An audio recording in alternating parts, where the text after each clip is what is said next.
নুন আপনার আছে, আয়োডিনটা ভারতে। আমি এখান থেকে দাবি করছি ভিসা 100% স্টপ করুন।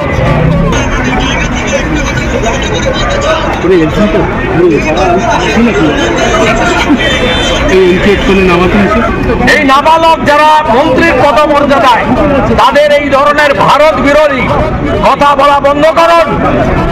আর চিকিৎসা নেওয়ার জন্য করাচি আর লাহোরে যান। আমাদের প্রত্যেকের সঙ্গে বাংলাদেশের বহু মানুষজনের আত্মীয়তার সম্পর্ক আছে, শুধু আমাদের নয়। আমরা এর আগে মুজিব সাহেবের সরকার দেখেছি, বিএনপি আওয়ামী লীগের সরকার দেখেছি, আমরা হুসেন মোহাম্মদ এরশাদের সরকার, আর্মি রুল।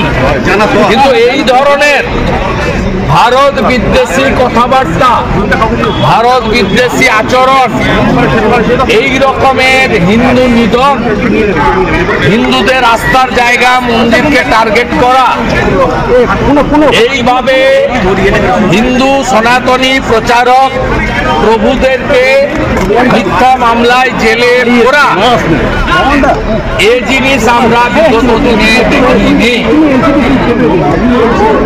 আমরা পরিষ্কার ভাবে বলেছি, এনআপি জানাপ বন্ধ করুন এই নিধন। এবং আমরা বলেছি যদি না করেন এবং চিন্ময় কৃষ্ণ প্রভুকে মুক্তি না দেন, তার বিরুদ্ধে কোনো অভিযোগ নেই, অভিযোগ প্রমাণিত হয়নি। তিনি একজন বাংলাদেশের রাষ্ট্রবাদী বৈষ্ণব ভাগবত প্রচারক। তিনি তার যত বক্তব্য আপনি আমি শুনেছি, তাতে তিনি বাংলাদেশের জাতীয় পতাকাকে কাঁধে নিয়ে সেখানে তিনি মুক্তিযুদ্ধের পক্ষে আমার মাটি আমার দেশ, বাংলাদেশ ছাড়ছি না ছাড়বো না স্লোগান দিয়েই করেছেন। তাই তাকে যে অপবাদে করা হয়েছে, এটা সম্পূর্ণভাবে তালিবান, আইএস এবং মৌলবাদী শক্তির পদধ্বনি শোনা যাচ্ছে। বাংলাদেশের তত্ত্বাবধায়ক সরকারের এক প্রশাসক, তিনি ক্যাবিনেট মন্ত্রীর পদমর্যাদার সমান, তিনি আজকে সরাসরি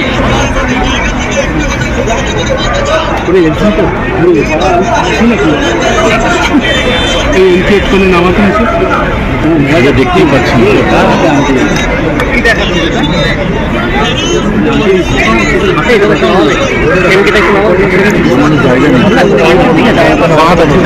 বিক্রম অনেক কষ্ট করে তুই আমার এসিতে ভাগিস না আমার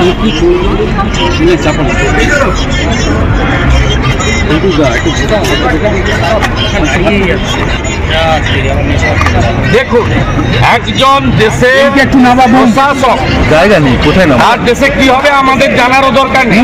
তিনি একজন জাতীয় মন্ত্রীর মর্যাদা সম্পন্ন, তিনি আমরা শুনিয়েছি, আপনাদেরও শোনাবেন মাথা রাখছি, তিনি সরাসরি ভারতকে আক্রমণ করছেন। এই প্রশাসককে বলতে চাই, নুন আপনার আছে, আয়োডিনটা ভারতে। আমি শুধু একটা উদাহরণ দিলাম। আমি এখান থেকে দাবি করছি ভিসা 100% স্টপ করুন। আমরা প্রয়োজন হলে একদিন অপেক্ষা করে ভিসা দপ্তরে যাবো, এখানে ভিসা সেন্টারে ভিসা দেওয়া বন্ধ করুন completely. Export import permit issue করা বন্ধ করুন। বাকিটা আমরা বর্ডারে করব সোমবার থেকে। বলে দিলাম, চিন্ময় কৃষ্ণ প্রভুকে নিঃশর্ত মুক্তি, হিন্দুদের উপর আক্রমণ, মন্দির ভাঙা বন্ধ করুন। আর এই ধরনের এই নাবালকদের, যাদের আপনারা ওখানে তত্ত্বাবধায়ক সরকারে বসিয়েছেন, এই নাবালক যারা মন্ত্রীর পদমর্যাদায়, তাদের এই ধরনের ভারত বিরোধী কথা বলা বন্ধ করুন। আর চিকিৎসা নেওয়ার জন্য করাচি আর লাহোরে যান, এখানে আসবেন না।